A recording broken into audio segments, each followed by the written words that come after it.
is oh share live.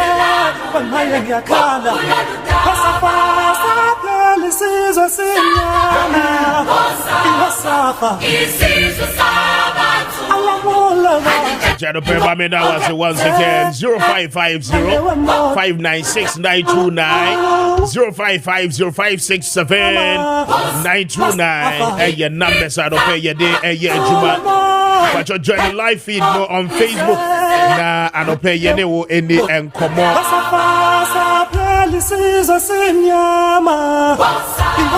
Very fast, Bread and Smile Salon na alope se wutie me ana se wo hwe me na wo nkran na uyo bia wo kra wan kasa wo nsa no adwuma wonim trebo bajo eba no eye nails a ye hye e de mama yi mo ho ye fe bebre ya wonim ya no pe akwanya kese pa nso aba e de ama esanse Bread and Smile Salon se womo epenkrofo a womo ne womo ebeye adwuma enti we campaign no bra na bra be ye me ebeboa wo ye pa we obi a we makeup artist anopay but your boy homo de pa na when the Bread and Smile Salon for any nkomo but your woman bejo so pa na adwuma ise wo pe bia ye na o won kran ha no mo area se se La Paz abeka nyameche kaneshi achimota ana fe abeka ana esese eye areas what said the be proximity no but your ebetimi aboa wo ye pa ban frontal installation, ban wig making, ban makeup, ban nails here, pedicure, acrylic, and I feel normal nails. You know, but you be Ukrainians and Wajuma wouldn't win in no a year. As I said, when they Bread and Smile for Edim Komo and pay. But one more number, see enough for woman when they were more Edim Komo 0246 661781 0246 661781 and after 0202 076511 0202 076511 na when they Bread and Smile for any Komo and pay.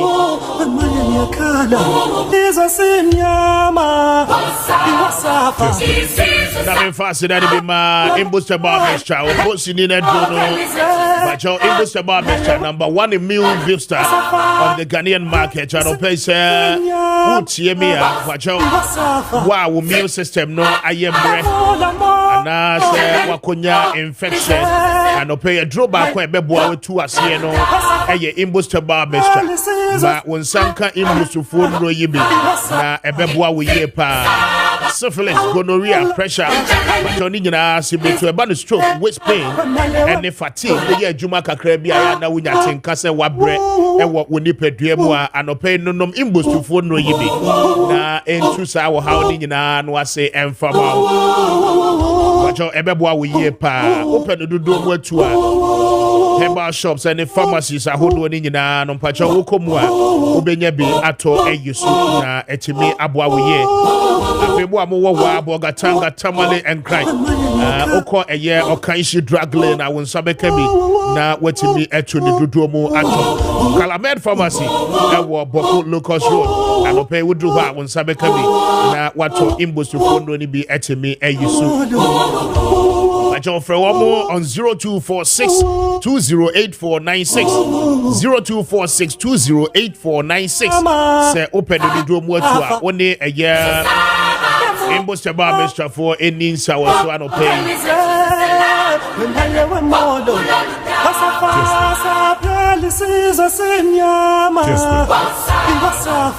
Very faster than be my Amagana rice now and no the premium Ghanaian made rice on the market channel page. So would see me but and more and would drama so a papa na announce you and a correct.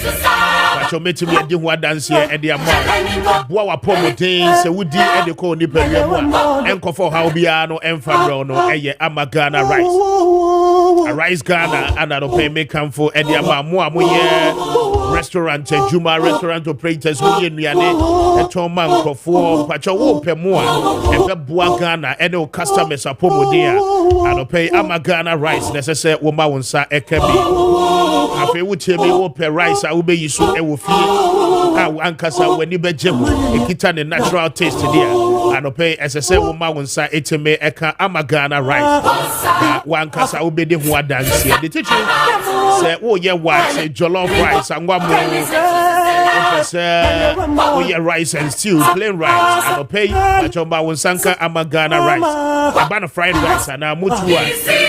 So this is your best option. And I don't pay.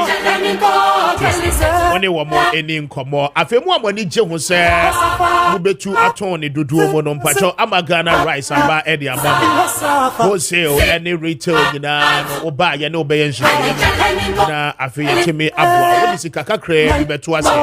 Na I feel. Yetimi to do mo and the amount na no ebeba be your business a obenya mfaso pii na no e de free mo. I will pay for one more on 0537 029 646 0537 029 464 and after 0207 676197 0207 676197 na wone amagana any enkomo anopay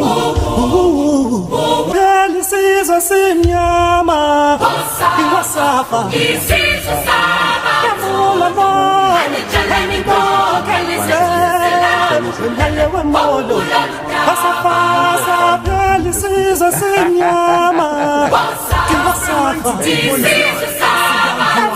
That's a 58 minutes after 7. Babedra Fono Atanasi. I should be Eclipse collateral management for the I'll pay Eclipse say you number one collateral management in the company in the country. And say I don't pay Pacho say we a Japanese na and wabon krata they are two a Japanese so Pacho wedding krata no ashe won pass here.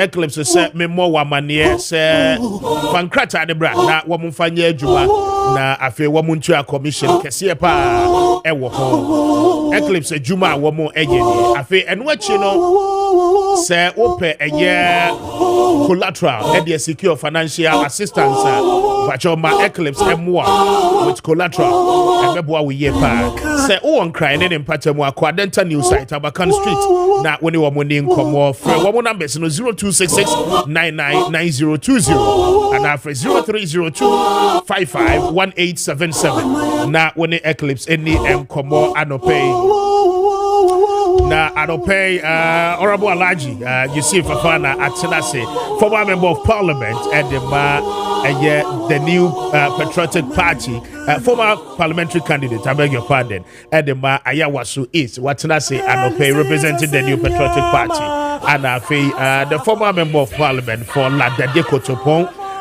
Honorable ni Amasa Namwale so Atenase Anopay amene womo ebabedi enkomo barima Honorable Namwale achi na memano akwaba. Honorable, good morning.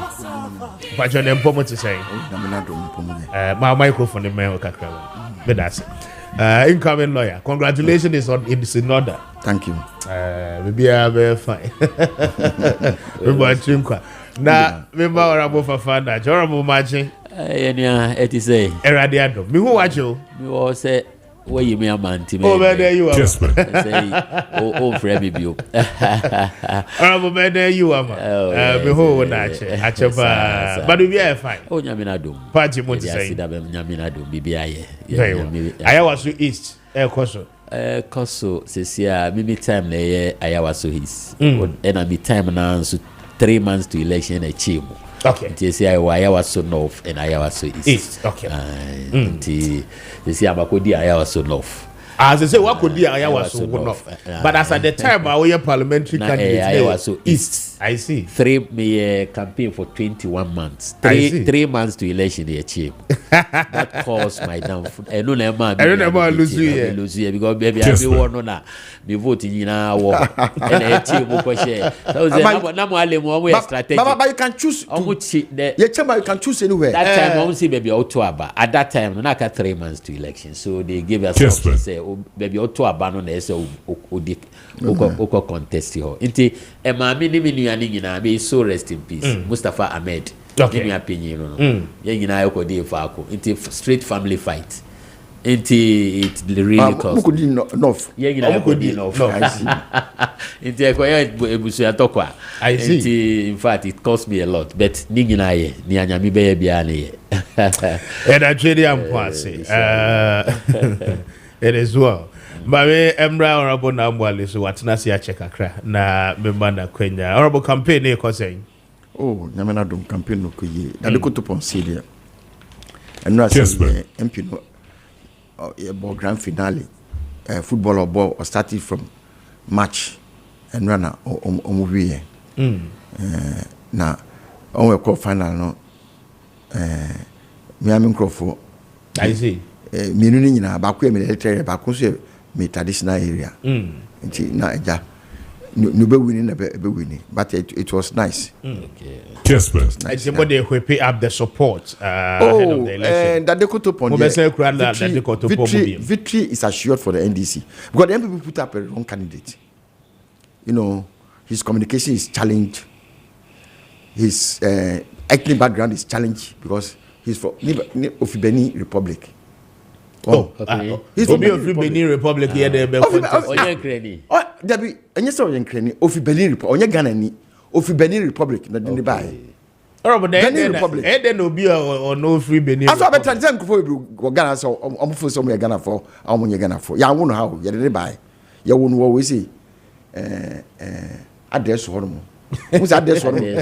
Togo for ni Benin for ho no bebre. Oh. Ni ma mi fi Benin, ni papa fi Togo. Wow. I'm telling you. Dina Mwale. Obia ni mola. Say na Mwale. Can you some their bread no. Ni papa ni ma mi fi Benin, ni papa fi Togo. Homo yi obema la traditional areas for no. Oma yen ebro for the homo. Na aka be people no. Na aka abe anasemi ko. Ono so o dizo fi we say Beni Aba. Yeah, chance has Zombie. No. Am I? Zombie in my own. Okay, so on the Zombie free Beni Aba. Okay, so the Zombie free Beni Aba. And I instead of you saw okay. I'm going to pay pa anyway. Boy, in men are money. Okay. What when who crubadi and I'm a boy. Or see, lad, I don't go to point. I'm off for the but maybe yashi wala senior no point. Minyashi wala everything is zero. So so well, I don't blame him because how when the akesi you so who kromu nyama. Did all reply at the man? Say that's how we are who near koso. Say how could do being found could do Abia Alaska. You found could what you better now Alaska. Oh hey. Oh hey, you number say na Mwale. Enti that they go to pon there ye yire ho. But with all this negative about the NPP candidates, we are still working hard. We are still working hard. Well, and can for baby say abakuma. Me can say he's not qualified to contest in Lao. I don't know whether he has a Ghana card or how his parents got their nationality or whether they have gotten nationality or they just went assume some Ghana for not just say mount Ghana card near at the end here. But ethnically, and you're Ghana. He's not from Ghana. Okay. But being Kasi Kessben. Or your whole into being to Abama no. Nyame kan say ethnically no onye Ghana. Okay. Ofi Benin Republic. My member for Fana so that maintain no. Our campaign for Dr. Bawumia and the New Patriotic Party. Nyame adom mami fa kwenye na mitia ya TF4 ni ya hwefo ni na e wo Kessben TV. Kessben. Mitia minuani na Mwale yeshia yache. Menini nyina na ye lafo. Na nso mi nso mi ko kase mi lani obeka se mi nye lani. Oh me how se beka so nye lani. Obeka se mi nye lani. Prove your identity. The proof of identity ni say in the beginning no minua oye MPP candidate no obehwe say dem say constitution no wa kire kwan ya obefa so a obeye citizen. I believe so well say o see ya wo no ade so. That is that no that, Ghana citizenship by blood. Our citizenship by blood. Our citizenship is by blood. Thank you very much. Thank you very much. Me that say. Okay. Na ga mo NDC party kura na ga ebegu omo to aba mu nyama mu nyina no omo free Togo ni Benin fo you can cry, you know it. Abetra ha omo na dudu omo to aba ma na ga NDC dey I don't know ebegu cry be sense mudie Ghana fo ankasa pa o ye Ghana ni by blood a wo kan no omo to aba ma mo. It is there clear for us to see. Ni enti ami kan say me la ni no me maami onyi wala ohinini fie 83 years ago oyiraye nti enunti na most of the time no yet to me ye line ko la na enchire say ye la for but me mami yiraye when she was 4 and he didn't call police station e wala that time. So after I say about 7 days, and a police for the new comma la hinin. Okay. They could be tete churu. The papa dente. First one. Nani. Or they could tete. Could be churu ni Jimmy ne. Ekel mami ni that together. Ekel the school ishi. So la nyoni. Mimba. La nyoni. Onya to the age of 19. From 4 to 90, I was la hini fee. And son, I di new brand na wufo wadabraka. And ye worry no ma me papa. Inti mi maame o kan kran ya mi kan kran si mi tin kran pa kasa pa be mi maame kan kran o ma be oyelani oh you see how it oyelani send your core evolve no okay inti I have some soft heart for every layman. You can contest me you can contest me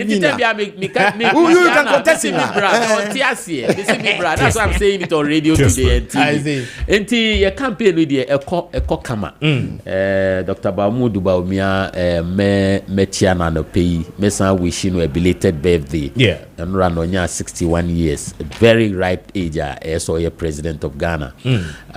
Because one you know he cost 70 no more na friends is it Andrew BBBB age you know ebe ha no my menopause and I said Andrew then Andrew is see now our sharp mind or in humility or sharp brains or to me kasa ye or to me eye nyuma bebre digitalization now or ye ni BBA this is the best time. Say a man Kwenya nobody or my issue because he represents the future. Baumia represent the future, and as he represent the future, no. Emi so say Ghana ye keka ye huna ye tumini amanoni nyina koye pe. Nyama bibria ya ye wo Ghana ha bibria ye nye no even in Europe and America. Ghana card afi na Britain. Ehwe so be British card. Omo nibi. Mobile money interoperability the whole Africa only 2 countries. As I talk to you, Ghana na di kan. Se see a ma obai ba ko be kan. Ma ti say Uganda ni we mu nyina akra be 4 countries e wa ha to steady senior. Nyama bebre ba me odi ba yi. Drone, you were the largest drone delivery in the world. A supply medical aid in the world. Even Kamala Harris, clip no. The Vice President of America, Ghana bas iso or kasa. Or see a country like Ghana. To mean a drone deliver medicine and serum and is the biggest in the world. A country like Ghana or Boya Baso. So it tells you say if you have a president or be a president or a vice crown or to me Sanyama Bibribi now be a president I believe say he will take the country to the next level. He will take the country to the next level. 10 minutes after 8. Pacho, ubeti me the messages, no. Ediaba. Yabejina yakinkai ni na no ediaba. Set ye kase, you know. Ura Sam George and any team no lead a demonstration on the family rights value bail aqua kemua up to now. Omampenye emfa ensha see we are told some no ewo court but the concerns are that court no delay the processes anti demonstration started ewo obra sport anopeya now the ama demonstration no beni nyina no ene se mra we esase in 2021 na said the 8th parliament ye etwamu na echese as I said, the 9th parliament beba no wɔn hyɛ biribiara se foforɔ ansa na ɛbra no wɔn atumi ahwɛ sɛ wɔn bɛtumi apaase nti demonstration no ɛhyɛ aseɛ ɛwɔ ɛyɛ Obra Sport ewo circle ha ewo nkran yɛne reporters a edi akyire no ebedi nkɔmmɔ shortly galamsey no ɔmampanyin akasa sɛ very soon wɔn ɛhyɛ aseɛ deploy military no sɛ equipment ne ade a ɛwɔ nwura anim a wɔn de tu ne nyinaa no yɛnsɛn no na ɔmampanyin sɛ wɔyɛ very committed organized labor plus Roman asɔfoɔ no on the 11th are equally saying sɛ they will be on the street making sure sɛ galamsey no yetimi etu asie eno ne nkomo a anope yene abidwafoɔ edi but mehase ewo honorable Namwale so honorable mamemra wo so why a member of parliament da emra no yehase say yehya at the beginning stages no at the end asese ye now the fear is that in the absence of this 8th parliament no what will happen to the bill or mampanyi emfa nsa enhase mamintio in fact, how can say me discuss parliamentary we say can make kind constitution kakra. Okay. My dream I will say, but my mean in summary form that be specific to the provisions. The provisions. One say o de omoye emrano na eko president hodoma. Yeah. Omo bia a president for nisa beshase. Now the president who said bibi o ma on pair obey parliament asutire. Okay. And now say or the council of state for. Well, and your specific time around na so to be here sanya mano. Na oyi asutire na oyi parliament asutire na say when na men tiase na and I say men pese we say no na pese bi any see and I say any say no e be say parliament on. E parliament on na parliament for so aye na eso mo ye. That somebody bad president. The president has no option than to assent. A council of state also. Council of state also obey as also be man advice the president or the parliament, and then na parliament also as a bobo. In fact, I'm not. They can't actually. Yeah. But parliament also a bobo. Now the parliament a bobo. Now. President has no option than to sign. And I'm saying in a nutshell, I'm can say if you president told me not on TBBC and I say BOPC so ma or between aye at the parliament, the parliament assistant and I say on one assistant. In the Samba parliament so almost so on one so president about home now who need and won't be say Kessben. Yeah, I bet you who need BBS say I said or sign. Now, parliament presidency on sign because you are no echo court. Yeah. Now, no, excuse kekana oma. And Supreme Court no minimum say enka say emrebi ba if parliament ba. Now emra no etia constitution na. Enya bill no. Je emra na ba. And san or so emra am we say no. Etia constitution. In the moment etia constitution, the it is inconsistent with the constitution. Constitution. Supreme Court won't cancel between. Okay. What they say between. But say ni oma dia ba na ni constitution prepare. And the Supreme Court on be jan say ayemra we no mo aye. Parliament. Mashe be dwum for aye be mra. Na sa asem we say no. Omo ayemra na obi di court. And the presidency obi di court nti no. Eji court decide asem no ansana. So best sign here. Best but to me na hu nya. Obi di court I mean man fa omo en court sign na nyemra. Say mra na obi ba ko di sa mra no. Akokọ say sa mra we say no. Editia constitution no. Oh, but I want to say and almost so much giddy no Supreme Court as a law, an act of parliament. Supreme Court what they say any constitution and yepe. Means say a bra. Yeah. And I am bra. And the constitution the boy bra and I say boy bra. The constitution boy bra and some boy bra. That's Supreme Court decided on that. Okay. Interesting. Mamin court lions no esombra na your reporter Charles Bosompim reported from the demonstration ground. Bosompim, what you mean? Good morning. That's saying. Mr. Speaker, Major also anti anopay circle him for now with Janade and their cousin. They say, Mr. Speaker, Mijna or Bradford and some of the people from Bradford anymore, a hot enemy. It's anti-LGBTQ class, you know, and as they say, almost a whole year, and no, and I have to do hereby, and then we say, if I agree, our ha or Sabrina or more, or Bradford anymore. And on almost I almost say, and then demonstration yesterday, almost per se, almost yesterday, and almost free her, almost Attorney General office from the Martin State there. Now, Marco had a petition at the Amano, no matter against here, as I say, LGBTQ plus, no, they are not yet signed up to now, almost and them are almost signed. Now, almost you are now almost Supreme Court, a year of my mobile time cost, because here I was no Martin State at the cohort, no Marco, I got so much.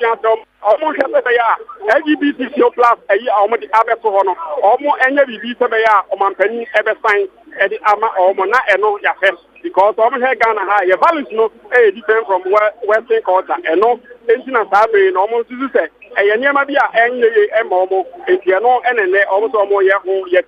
Nayabaha, the too many as Abre Mania also for Penny or Terrace Chapel, our hand, Mr. Speaker, the Obama of Penny. Ama a for me, Kessben TV, and Kessben FM, Kumase, and Enkran Patamu Henano, only out of Penina or Terestapo, actually, more.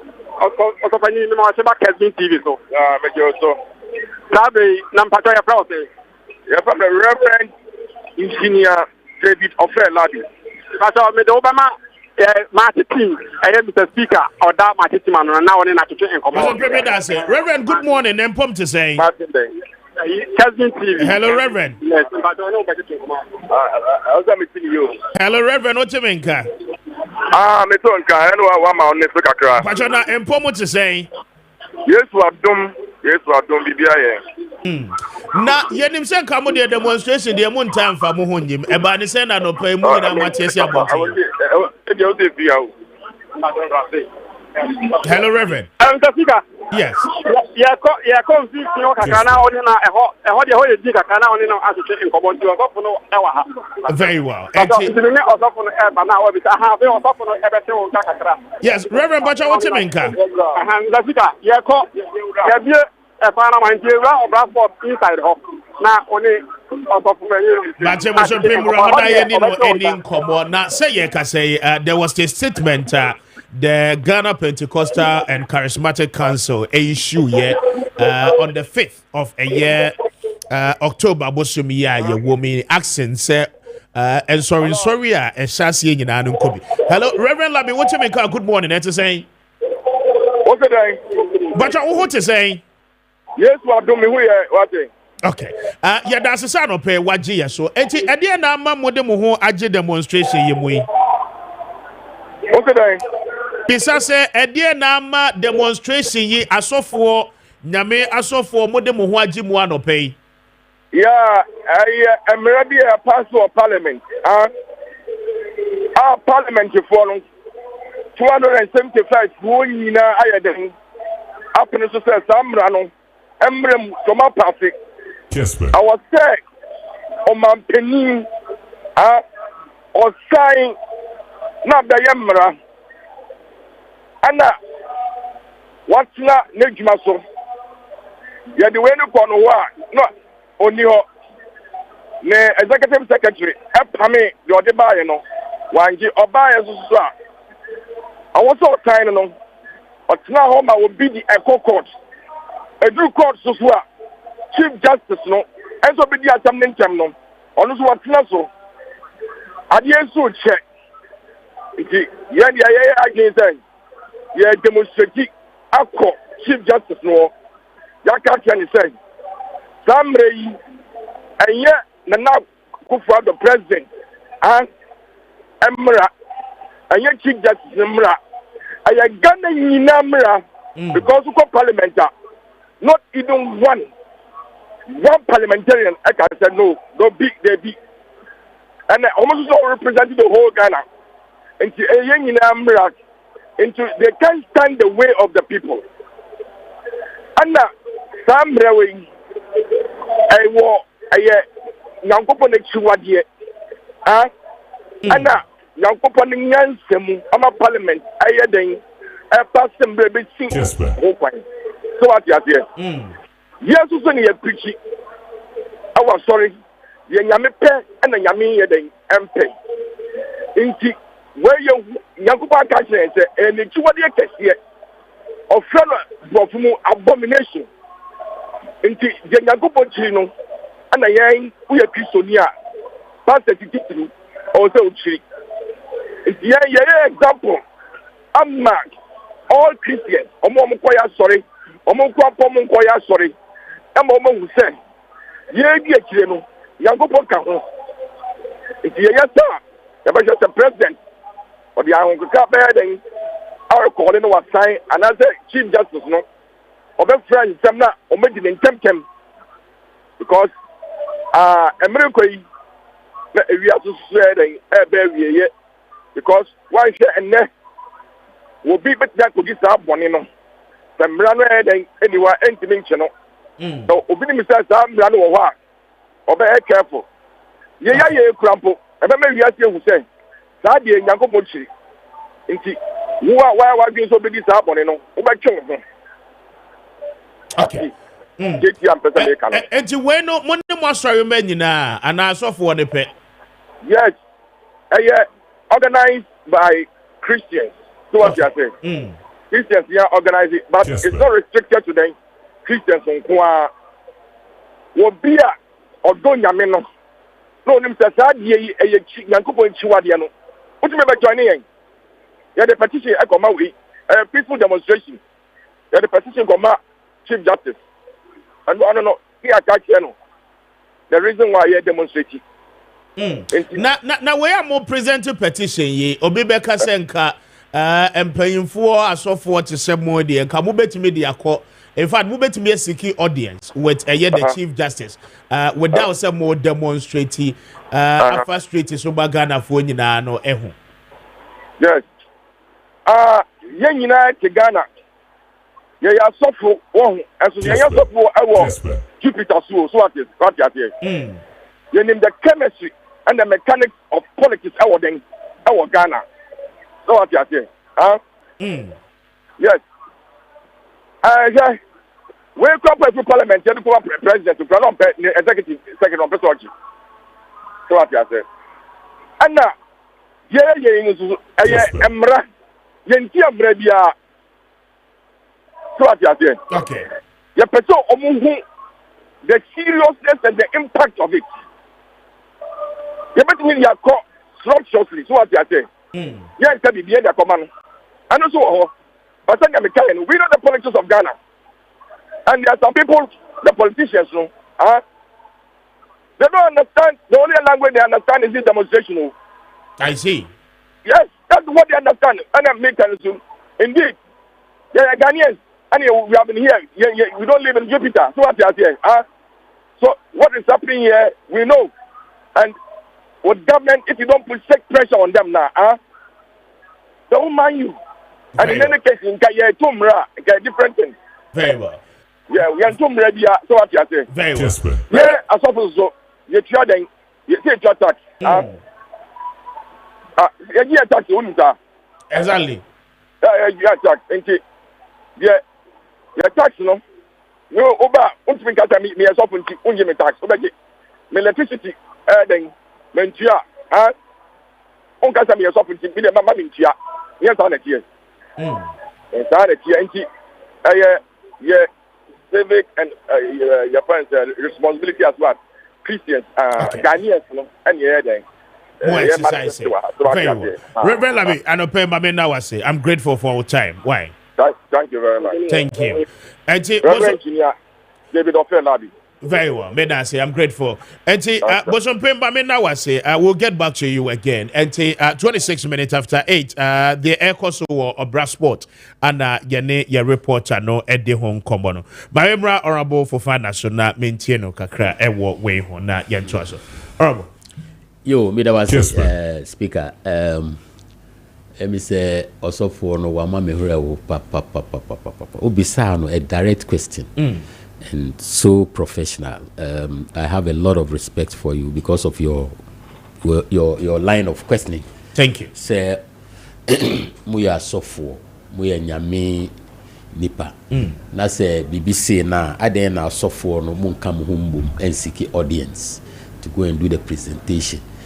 Say we fast it so akoye dede asani that nyama as if we can say party foot soldier.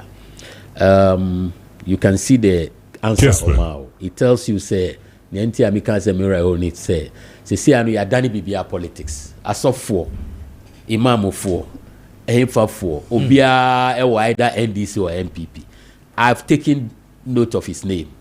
One day in the unlikely event, say 30 years, 40 years, NDC ba bemuna nyankupon ansamba.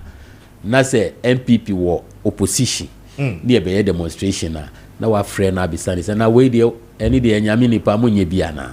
Well, we don't have to run a country like this. Okay. When we do this, we are here with Galamsey.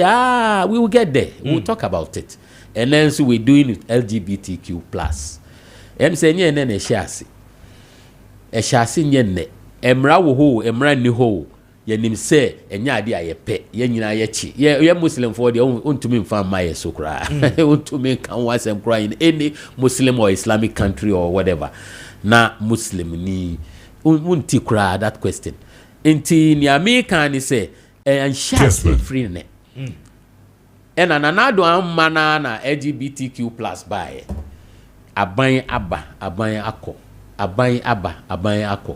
Adenti ni money from that time. There was a time in the history of this country, say the president of LGBTQ in the whole world, Andrew Solomon, former President Muhammad Adamfo. Me boy, catch me say you are a liar. The president of gay in the world, Andrew Solomon. President Muhammad Babe Lanchini book, My First Coup d'etat. Or invite you, Maniba Ghana, gay president. Eto the first copy, or not the first copy, me refuse either $5,000 or $50,000. Or not toy. President of LGBTQ+ in the world, John Mama Adam. What about that one? Wow. So if you begin to play politics with everything, you solution to the problem. Kessben. This is what is happening today. And then you see, when you say president, you know, oh, a lawyer ni akukudam. And or say, oh, a lawyer ni inti, mami nkoye mistake, inti mi nkomra no mo cries, I mean, lawyer ni. Ebia nanka na mo aleba to me no, because he's a fresh lawyer. Incoming lawyer. He will be called to the bar any moment. Senior counsel. Yes. Inti ebia ono bet me aye, I never been for law no since you na been called straight to the Americano. And or sign human rights lawyer and so at the same time. Ye nim onim rano pa and onim nia e kosono. Say case no etgaso Supreme Court. Case no Supreme Court Miss Rew me bisaw. Obet me go ahead as I endorse we na. Would you just educate me on that? Can the president go ahead and damn with the I don't know yet direct until the Supreme Court has made an interpretation. But many would have said, say, ya pass a bill no until president didn't submit chassis no enyemra. That's it. Even president obet me my recommendations. Yeah. I refer bill no back to parliament. Exactly. So the question is that say omampenyin sign ye. Yeah. On which basis and the court say and on any concerns that is it. But Pamno, the case is at the Supreme Court for now. So they will have to decide. Yes, his hands are tied. Because Onoa can say a idea Ghana for Onokron can say Muslim, there be Christians, there be Yangina Yechi. Where is this thing coming from? Say I will allow my daughter or my son to go and do such a thing, or my grandson to go and do such a thing. Nobody. Only the few are on sono. Wow, it is difficult to get these people. Very difficult. You pass him rano krana. It is difficult to get them because of the way they operate. Wow. Nipa mi enu ko share diamond to far camera and see. And that is the thing. So what is it say pushing the Supreme Court, like you are saying, to present their petition and do press conferences you can see the trend. It is less than 2 months to election. But the vote is not about we've seen demonstrations and the same people have failed to come into government. We've seen demonstrations, those in government who have gone into opposition. Inti eno change bibia se nipa o ye na adwe pose okoto abama NDC and MPP change the vote. But president wo ho no the fear of the fact is Emrani Shasi in 2021. 8th Parliament way on the eve of 7th of January. Ebetwem yeto abani we 9th Parliament ebeba. 9th Parliament ba the fear is that processes Emra we go through ni nyina no it has to be started all over again. That is true. And only the first fear. Again, president established and that one and it's at the passage of e-levy bill no. I mean, Haruna Idrusumu took it to court. But even say assembly war court, the president went ahead and signed the e-levy bill until the Supreme Court to grab the assembly we no nambrano mampenya signed that. So the question is that why not this one? Because of mampenya no can set the example that. How will you respond to all these things? Because anyama we in answer see in the past. Response ni simple and clear. Response ni timing. Okay. What to me say it's not about say LGBTQ. Some say we need election. We have 2 months for you to come into power. The next day moon sign here. Same with Galamsey. They want us to go ahead and do that so that it will benefit them in the election. That is what they are doing. That is exactly what the NDC is doing now. Every demonstration, but the NDC did not protest, start campaign on Galamsey. Yes, I'm coming. Okay. They are pushing it. They are behind every decision that has to do with Galamsey. I'm telling you, we've been in politics for long. I'm the longest serving regional officer of this party, the whole Ghana. I've been twice the regional youth organizer, once the deputy regional secretary, once the director of communication. 16 long years in the region. My constituency organizer since 96.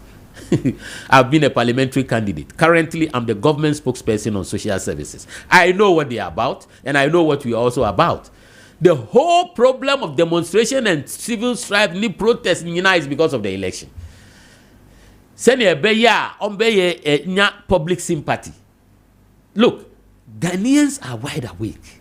Ghanaians are so discerning this time around. Say nobody can turn them around. They know where the problem is coming from. They know. Say there comes a time in the history of this country. You have to have for 1 year because of one crisis. It hit the whole world. Ghanaians knows it. They know, say, at that time, Ghana's economy was one of the fastest growing economy in the world. Kessben. Ghanaians knows that. Kessben. Yes, sailing smoothly until COVID hit. Ghanaians knows that. For 1 year, not teacher for enco school, ya 2 school, 1 year, 1 whole year. You see, that's what 2 school for. If they were to be in power at that time, essence omudi ebibia ebeba no, and as Kenny ho. Yebecha free yebecha teacher allowance mu and I use kanam aksan amana akadompi nti yebecha nurse allowance mu and we stood our grounds. Obia and Lucini job the whole of the COVID period and the Ukrainian war. We continue to keep all the social interventions free SHS. We continue to pay for it. So they know, Ghanaians know, and they are benefiting from irrespective of the crisis that engulfed the whole world. Even the wealthiest of nations struggle. America is struggling today. I was in Canada just recently. Near me torn £2, me torn £5. Me ko yimiti. Baba, 28, me say £5. $5. $20. Masa, nowhere is cool.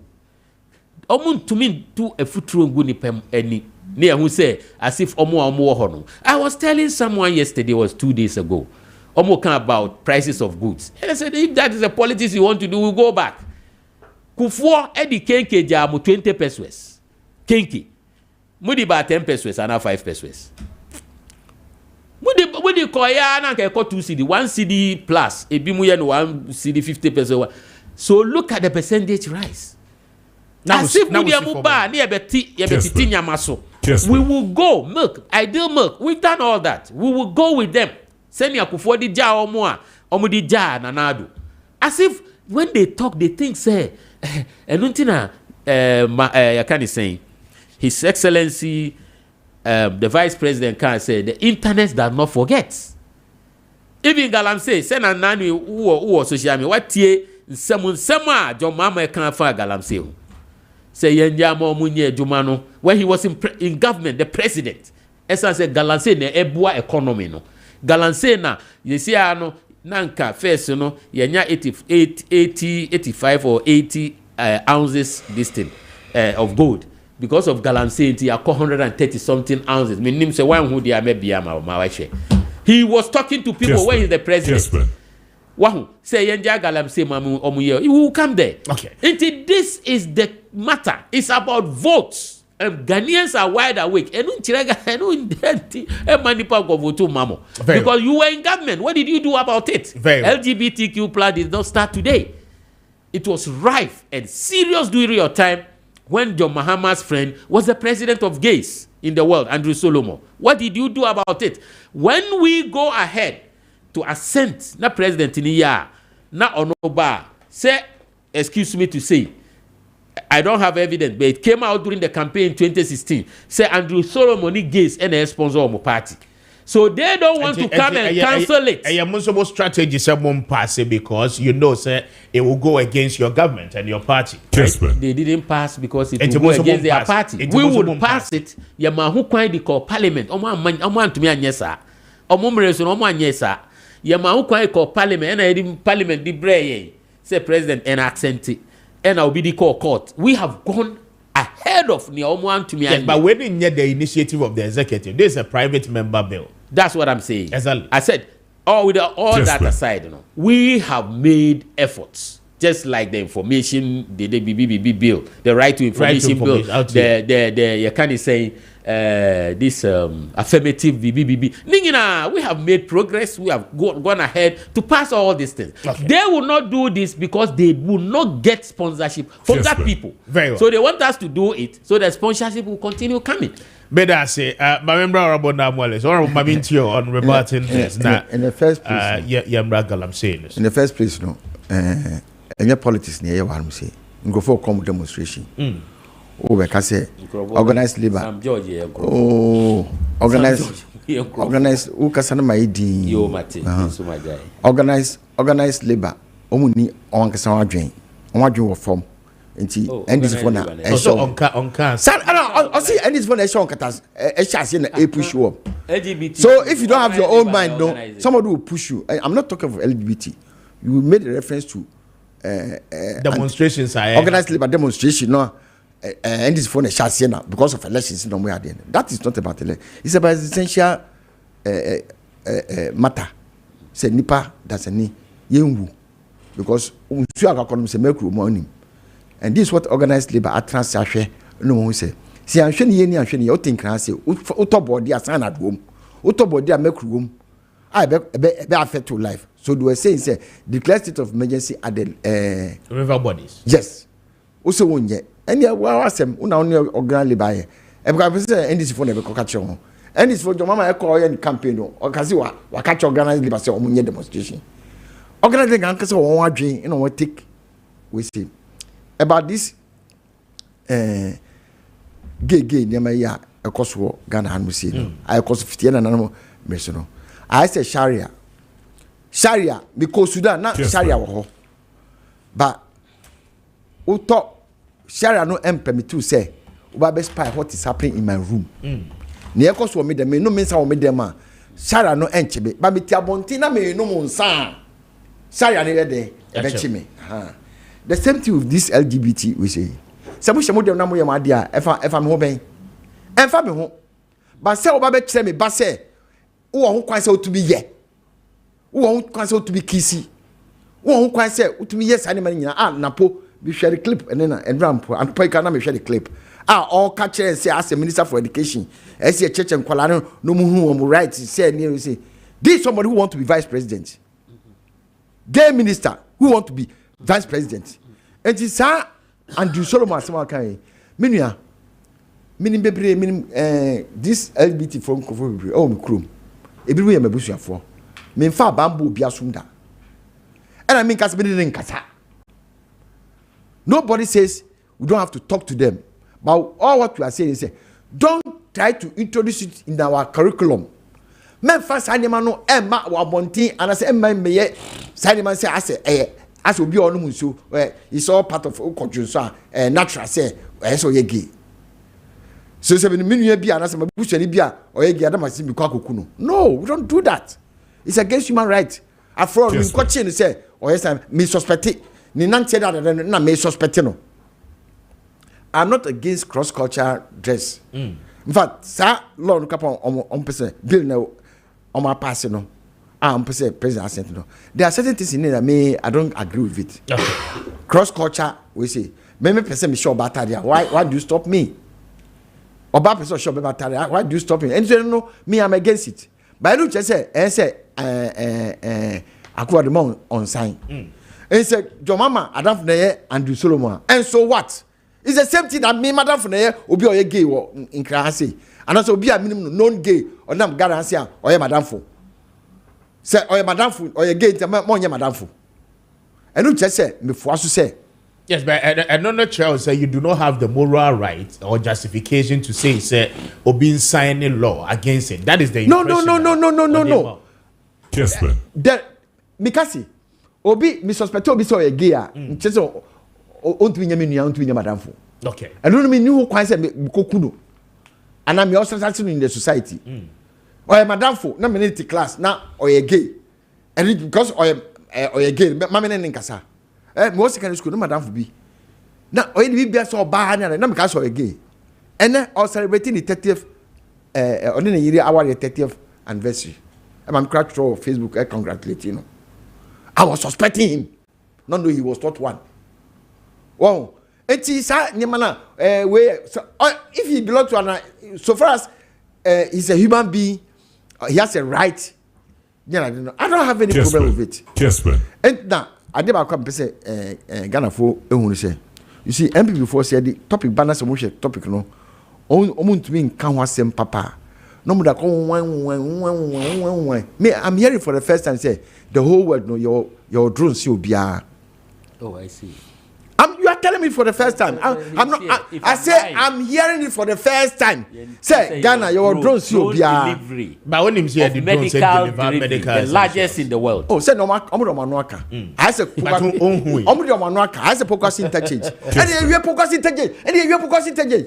Emma until I went to focus because he was Heritage Bible College on Korean. And I was so when we overhead don't need we say no I'm see a but the side we say that you know and then I say I babe to obey and I go transfer so we until before the propaganda there look they told the whole Ghana except the people of Lada they go to pon say we agenda we la general hospital president bye bye artistic impression I'm telling you artistic impression no mo twa until obi obo gataka before say oh nanado I see hospital kraka e wo da they go to pon nano obi friend from Upper West see umbeto ma baumia because we see a dime bebre amakaya yi e won cry wow and I'm so abraham bebre oh you see we see about 500 hostels and your rooms so 500 hostels and it depends on the picture that they went and showed to the people of Upper West sisala hon baby. Oh, uncle yi sini no e kire say oh you see that say so another over transfer catch me say muna the interoperability by the whole world it's only Ghana and two other countries per Africa. Oh what's the world you see well whether Africa or whether West Africa two countries that's a lie. Which people started? That's a lie. Which people? What happened and you said our interoperability is too expensive? What was it that you said it was too expensive? You say disca. What was it? So Mungai and Funny will say true say no. You are lying. You were lying. You are misinforming the public. It was something that we started. That we were doing. You came and stop it. You came and stop it. Mobile money interoperability. That yes, I remember there were issues about. You came and said it was so expensive. Yes, I'm saying. Say I remember there were arguments about how much the NDC wanted to use for that. Yes. It went to Parliament. I'm here past here, and I'm saying scandal doors to do. And the area then. Mama build a facility, no, right? Initiative. You start something from somewhere. You start something from somewhere. Yeah, and fiber optics are. Never will see a course in a bit. So we start from somewhere. And one stop shop. It's not a one stop shop. So we call it a granite at the home. We start building something and build upon it and build upon it. We are building Ghana. It won't just and Tronam. We will say no. You are lying. So who did the mobile money? You were saying, sir, you brought it. You brought it. And you know something that look, LPP will always go for a low-lying fruit.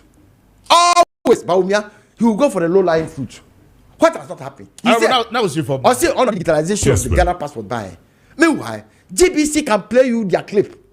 When your mama did all this things with Hanatete and all those things. So but you people are lying. So you work with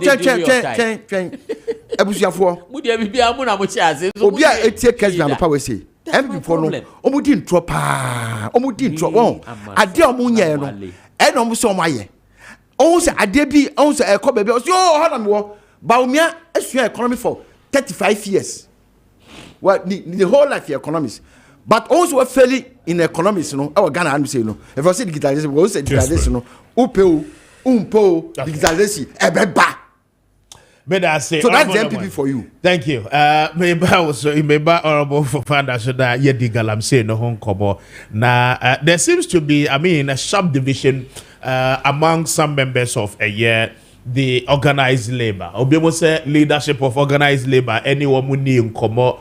One of the independent unions. For that reason, they expect organized labor able to me about a form anyone more bidding komo ama one more justification here. As I say on the 10th, one more a declare strike. Quite an interesting one. But measures here they are free a year for fun so now many no edisan komo. Steps men are buying a take as we speak regarding Galamsey issues. Yo, me that was say. The Dikai Emise Galamsey and Sha said that Galamsey Beye Galamsey will chrome her under NDC. May he so rest in peace. Atamels in John Mahama Mreso as the vice president. Because Omo promise Yenuanomo a Juma job for the people. Until Omo ba 2009 Omo to me anya job amaomono. Omo basi Omo full plane load of party foot soldiers to China. No more steady youth in mining. So Kaipa, youth in mining in China, full play load. Omuko ye no omuko sia Galamsey. That time no na heavy equipment I di mine Galamsey e bi ni Ghana ha. This a big companies to say Takwa Gold Mines, Anglo Gold. Omo na omo use but pass excavators ye di be kokwa ye money so. It was under John Mahama and His Excellency the former President Tamils. And ye di buy. Omo free China buy and the Chinese followed in 2010 with heavy equipment to come and go into Galamsey.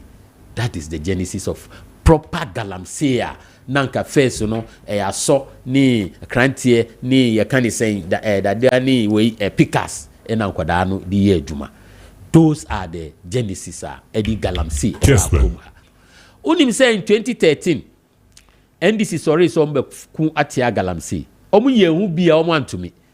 Emma, the then Minister for Lands and Forestry, Mama Yarga, ebeye press conference. Eka say they cannot fight Galamsey until they are abandoning it.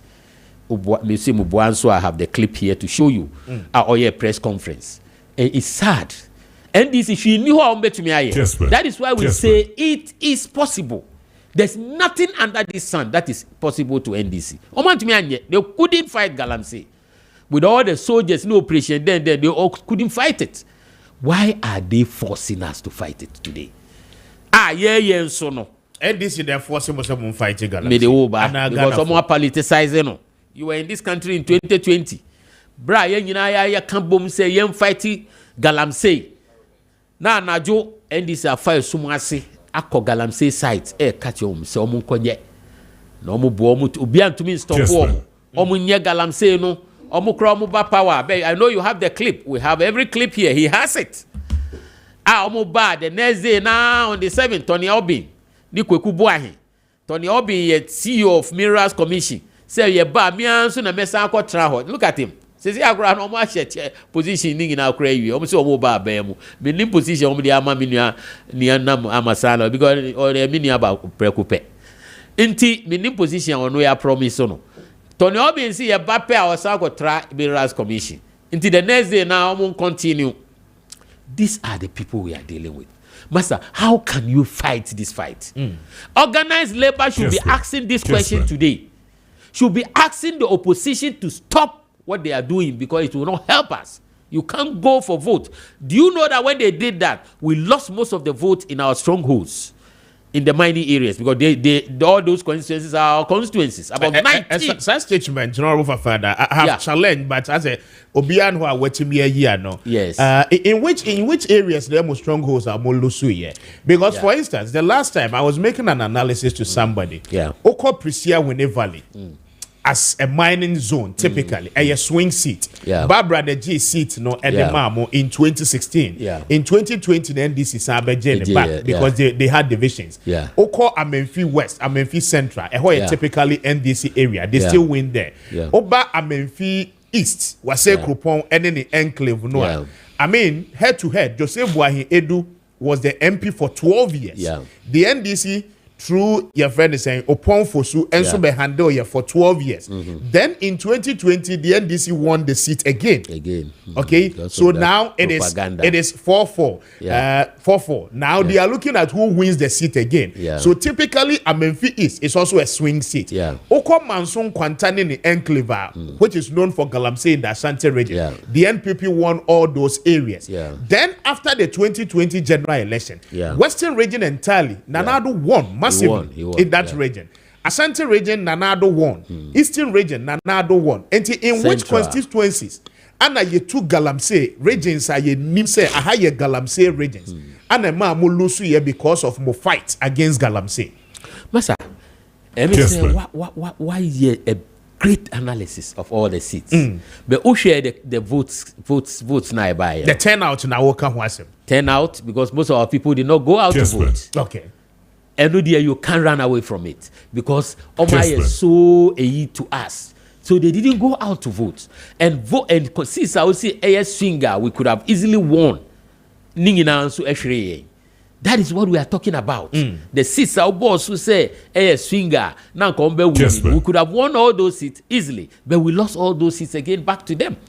Because of the propaganda or Galamsey side. These are the things we are talking about. Not necessarily say Uber facet ningina. Okay. These are the things we are talking about. Until they want it to happen again. So that those votes will come down again for them to get advantage. Because Mamau reasons why they couldn't fight Galamsey. The organized labor should by now be asking questions. Say, why aren't you fighting? Didn't you fight Galamsey at that time? And why are you again? Say, who show mukutupai? So munkotutu we know. Essence say buy mamu hukwain. These are the questions organized labor ebisa. And last but not the least, as much as say I agree with them, say omun somu ye Ghana for omun Kessben. Why aren't they fighting the Galamseyers? But government why effort obiehu, we have fought Galamsey more than any government in history. We have fought, we've burnt, you can't say excavators, we've burnt champagnes. People have died because of Galamsey. Me person on kanya omoye e fan Galamsey. Galamsey and start here. Wahu. Inti why aren't they asking Galamseyers? No, because sometimes we box them up. Galamseyers and small scale miners. Small scale miners, dudu omo no enye dudu omo license to mine. Ya mo concession and omo so they are being monitored. But Galamsey ye omo sorry akutupa no akoshe forest mo ya ko transuo so a ye mine gold a ye ni license ni ye ni ensign fata. These are the people we are talking about. Now NDC for be kasa they box them all up. Inti utie a enro em say and 2 days ago, small scale miners a press conference to show almost sending almost operations. No, being who sending a Juma are they doing the right thing? This is what we are expecting from organized labor. Go to the mining sites. Because the government have made efforts, and you've seen it, using drones, using speedboats, using the army. It doesn't mean say you should using give the up police. It doesn't mean say you should give up on the fight. We have given because still no on our mandate, to ensure say ube safeguard all the resources as a country. So isn't it more of organized labor, believing in the government and the president, and no, don't give up yet. We can still win this fight. So why they? But rather see it on the other side. Why aren't they joining us to fight the fight? You can't say your cause strike. Exactly the point. It tells you about the political line. They are telling you, say, demand they say, ensure say, declare state of emergency on the river bodies. Is that one too much to do? Look, Masa, they don't understand this game of galamsey. I've told you what, Kessben. Even former President Mahama can't find galamsey. Send I show up your gold reserves. That all can say.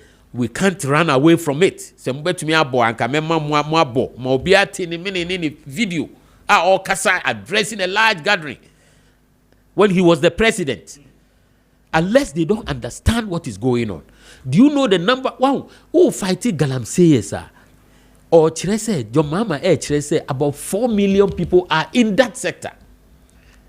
Enti ese ye fa kwan biswa, ye betumi aye galamsey na.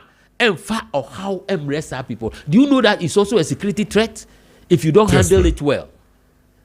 Much as our water bodies in the forest, so say a security threat. Stopping them, say who bombu or mu to pay it's also a security threat. Do you know that? And that is what they want us to do. You can't go to that extent. Wow, this guy say fight. Enuntina, His Excellency Dr. Mahmoud Bawumia say, Ono Oba, Onye man penyido. He's never been president before. Okay. After no person be president. Mimi ba under my presidency. We're outlining your person involving the chiefs. Making the chiefs so powerful to patrol the rivers, to control the rivers and their forests under their jurisdiction. Making sure the licenses are issued in the districts where the mining centers are. We're outlining to solve this problem. Dan Senia, yenuanu pese yefa plane, near load bombs, engum, neonko tutu enkunkum, nkrofoma, say because they are doing mining.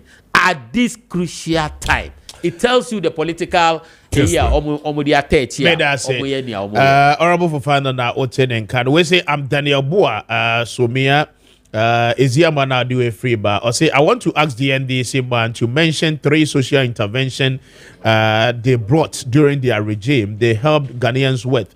The NDC can do propaganda and lies, but Ghanaians are watching them. Thank you, Daniel, for a message. We say good morning, Mr. Speaker. Please come to Dwaboso District in the Western North region, and NDC cannot stop Galamsey. Why? Why can't they stop it? The NPP man is thinking about votes rather than thinking about saving our water bodies and saving human lives. Thank you for a message. One for with the we say good morning, Mr. Speaker. I can't imagine the logic of the NPP communicator. If the NDC has the menace of Galamsey and the NDC is behind organized labor strike, doesn't it mean the NPP has not seen anything? Doesn't it mean the NPP does not see anything wrong with our water bodies? And this is something we must be able to deal with. Takura Ediwe free a year, Edra Anna Eba. Thank you for a message. Good morning. Afi, we say good morning, Mr. Speaker. What is happening in our country is so abysmal. The NPP must do something about it, and that is what leadership is all about. Thank you, Speaker. Good morning. My name is Abu Muhammad Mutala. NDC, everything that the NPP did, they won't claim. They want to claim it. Believe in me, the app that has come to pass. Just yesterday, they will equally claim that they launched it. Dr. Bawumia, kudos to him and God bless him. Thank you for a message. Congratulations for your presentation, Mr. Saki. Thank you for a message. I'm grateful. Good morning. COVID-19. What is happening in our country? Galamsey everywhere. The president must act because he is the leader of the nation. Good morning, Mr. Speaker. The Galamsey menace will invite foreign wars if care is not taken, because our destroyed river bodies join the sea and the sea is not stagnant. It flows to other countries, and if care is not taken, the other countries will rise on us as a country. Fifi Edwe Free Obuase Anna Ede Abba. Fifi, thank you for a message and pay with the Abba. Good morning, Mr. Speaker. Can you please ask the NDC panelist to tell me if he will allow his child, who is a friend to a well-known thief, to work with him as a friend? Food for thought. Anna with the Abba. Thank you. Honorable Namwali Beyano Ama. I said the NPP man is taking Ghana for granted, and they think Ghana is for the NPP. Why can't they sign the LGBTQ law, and are they waiting for John Mahama to sign? All this is much ado about nothing. It is purely politics. Thank you for a message. Rhoda Edway Free Amenfi Central Eddie Abba. Or say, please, Speaker, let me tell the NPP government and the appointees that they are failure and a disgrace to our country. If things are being destroyed in our environment and they are doing blame games, then profusely they were not voted to come and solve our problems. Indeed, the more reason why they have failed. Thank you for a message. Maminkai last one edoso na mema honorable Namwale Emremu na yentuasu. Good morning, Mr. Speaker. We are talking about Ghana's problems. We are talking about Ghana's problems, and the NPP man is talking about politics. Why are we like this? Moses Edwe Free Kwewu Anna Ede Ebaye. Moses, thank you for a message and a pay what they aba. Honorable Namwale, Mamintio on Galamsey no na yemfo. Kessben. Fana MPP ni. Wa MPP ni mapa. Se opa chen se. Kessben. Abatu nti yehu se yensuo nyina asai. Ghana waterfront to me my insu papa me enum because omo tin su no nya mekru no eda so. No be ka tell me say omo be stop Galamsey a omo wo Galamsey constituencies no omo mpua ma meto aba. Nti no Galamsey no enkoso. Hey, Ghana for Musha Abaya Kessben MPP for Omuti Abemu Abudi and Hodini Mawono. Munti no Mukacheono. Abatu nti Nubusho de wu abatuo nti. Mona wonde munsemo. Omusi sikanti na se omu bani Galamsey a gold na ye be export no ye nya sa gold no ye nya kasam I just kept quiet me wodan we say mu me wodan we say mu present what I say Mr. Speaker Bedas honorable for Mr. Speaker oh see 85 gold na ye tu no mayen foreign exchange that foreign exchange no that 4 years significant no Mr. John Mama and a kind has the president when he was the president. Menia president wa hoden because assassin that Ghana has na yeda man constitution say he is holding it in trust for the people of Ghana. And yes you no say obia de ne say you no say o say end this for that e say organize strike. Na be me ba be wu no be me hu. Me ba be wu no me me hu. Eh Catholic for say demonstration that say demonstration ever since the Catholic we say that many only 2 demonstrations. First one against Rollins say okay say asofo ntua tax. Church no ntua tax no. In a Catholic for a demonstration. This time no. Catholic church no. And yet we say institution ketua. Yeah. It's a big organization. Omo far. Omo say nearby no. Someone sorry anka sentia aban be hwe ha because of security aban be hwe ha because of about votes nti ama Ghana for nyina yete one day be sorry no nsu anum the previous night ekuye nyina yen sorry fi empam bibia ba stance I say titina earthquake etutu ma ekata krobi suma nkofo nyina wu about 300 years later mo ko 2 years no mo say nipa jana obi o jan wawu obi da ho wawu obi edu su wawu obi nua dwane wawu then no ye fan this are some when I'm wa bemu you see when I'm talking don't debate me when I'm talking. We are debating. I've given you. You had your chance. You had your chance to talk. Look at what your president You was saying. had your chance to talk. When you were talking, I just kept quiet. Don't worry. Because I know, sir, you get a rebuttal. I know, sir, this moment will come. This is your president talking about. I know, sir, this moment will come. Kessben. What am I saying? Speaker. See, Where he was the president. Be civil. Be civil. Be civil. Be civil. There be your TV show. Tell this man to be civil. No, but you can't. Look, because I knew I have points. When we were talking, I kept quiet. Be civil. Me too. Tell people are watching us. Nim therefore sharing. Omo maji was through sharing. Now MPP I want to say, Ombeku Ghana phone now because of Abato. Ombeku Ghana phone now because it's come person who share go mbotom. Menua MPP for ba bemu. And a presidency at 2 line. I put my president online. Say I dey meant to be an Ghana say Munyibe as president. A Buchi baby and resign, but on yet. I don't know. Almost banning all small scale mining. Saturday mining license now. Oh, what license 57 people. No, I'm saying no correct. No, correct. This is it. Yes. Oh, okay. Wait for your turn. I mean, TN. Wait for your my pen and do the outro. We are no one responding. So you have your chance. You issue more licenses than and they came out to show 2012, 2013, 2014. 42 licenses. Thank you. Go and check what MPP have. But why do you like say I issue license? Why do you have to say that? No, there be former non-kasa. I want to meet you. No, former non-kasa. You say whatever that was. Don't lie. Then I'm not talking again. Medase, my mentor name. Me kasa bio. Me kasa. Then you come and interject. Why? No, but you can't. You have to be civil. Okay, Udi no about interoperability no. Me train e ma me interoperability. Me see Udi no me train ye. Ye dey buy. Fiber optics say na mo ye. Me see that ti ho no mo no. Udi fiber optics ye no the number we've done. This you can't lie. No, I mean show you the number. I mean to be very fair to him, o kasa no wa ye dey. Yedi man na utie. Udi me try to hold na me catch us what did. Then we are talking. Just hold on. Kessben. Oh, Abu Bani all small scale mining.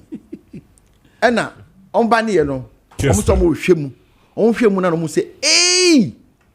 Sadi e sika omo. Ye party yen sika." Ena on be issue 1053 permits. For people to go into the no Musandi Emra LI 2462 I say now not only anywhere without the forest reserve yi the ban on forest reserve some forest reserve so if you forest reserve na mko there mko tu go do on mo e ma kwaya for you got the forest reserve no e ye kwaya ya to on ya nanom you see omo no say isuo papa bia isuo bia ni e kwaye mu enti na nanom ka che say kwaye ukomu asesabonsam wo ho obakotu mu otia wo ho obakoti ya boye nyina hu say sa kwaye no ye nkom ye no ho ba wenum ka say omonya education no they know about forest no omo eye mra say kwaye no kotu galam say 1053 permits omo di ma omkrofo ema Professor Frimpong Batikapo okutia we say no kap na ne ba small scale mining. Now, some years small scale mining. Why? Fine, want my permit. Then you have to do the monitoring because who the permit man? Your protocols are accompanying it. Utua, yeni say 100 meters away and 200 meters away from the water bodies. You've koyen no one say ba we the ra and say be ko issue na chisa no kesa refining no na issue a eniti besa ko issue no. They ignore all the somebody to change. No too good.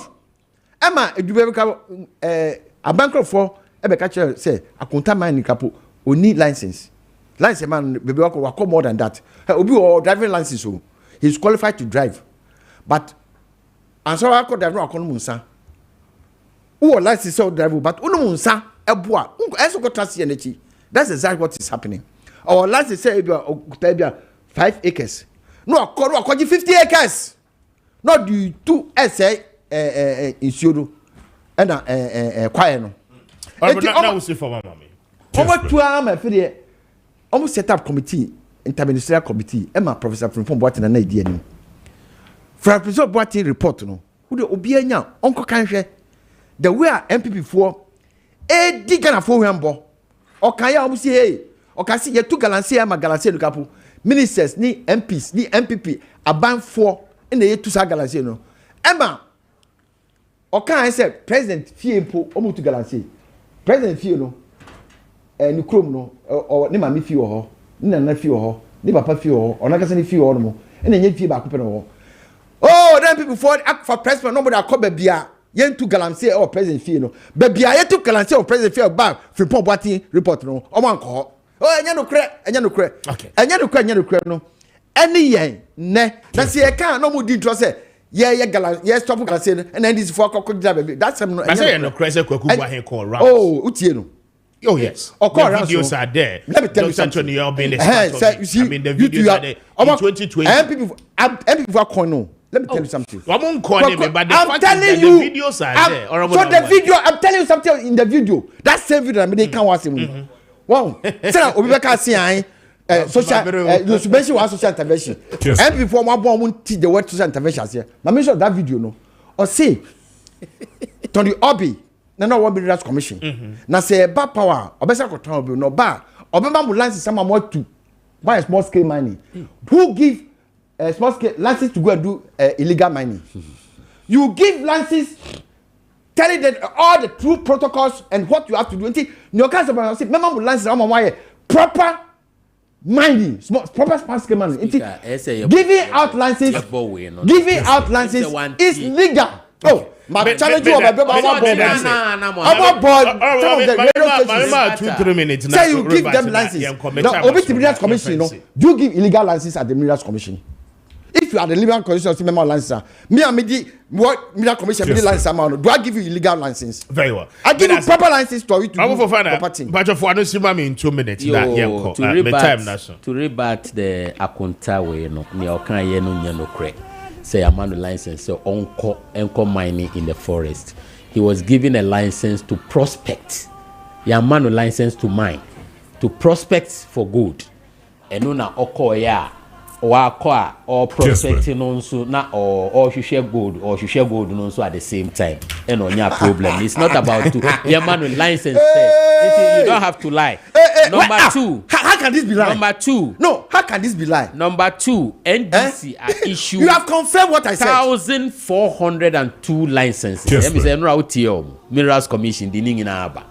More issue 1,402 licenses within 4 years. It is not true. Okay, Mate, Minerals Commission, this is it. So I can give you. It is not true. Mami, 4 years, people. Oma issue, Oma farm free. 8 years, there be almost 4 years, 2012 to 2016, 1,402. And a MPP 8 years thing in no, ya my license of 1,014, 8 years. And just look at that. So, Mumama 1,402 in 4 years. It's not true. I'm coming. And they've given all the your party is in known, 2012. Your party is known for lying. In 2012. And I'm telling you that what you are saying. They came out. The Mineral Commission. Oh, you be now winning. Debbie, check my purchase me say. Who's all how money can be like some intro. So I'm standing here to tell you, say, Kessben, because you say within 1 week. Something will come out to see say Nyomukano. American. He told you say in 2012. I understand the work and now Mr. Isikoshi Assurance Committee in Parliament. Assurance Committee of Parliament. A black one chair. Or see 2012 you issued 332 licenses. 2013 you issued 293. 2014 you issue 150. Knowing the modus operandi and lies of MPP. What you are saying is not true. MPP in court. In Parliament. In Parliament. Acha 2 weeks. This is a lie. This is a lie.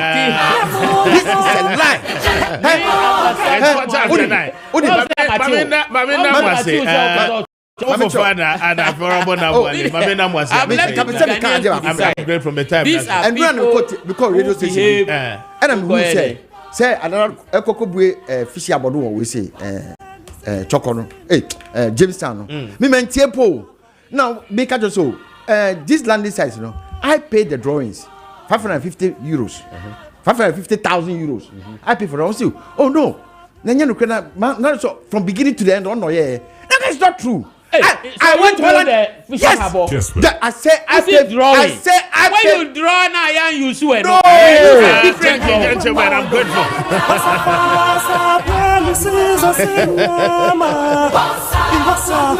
Thank you, gentlemen. Alhaji Yusuf Fofana, a former parliamentary candidate of the New Patriotic Party, Ayawaso East, on the ticket of the NPP. Honorable Namwale is a former member of parliament for Ladade Kochopong in the Greater Accra region. Gentlemen, I'm grateful. Thank you for your time. Madam Wase.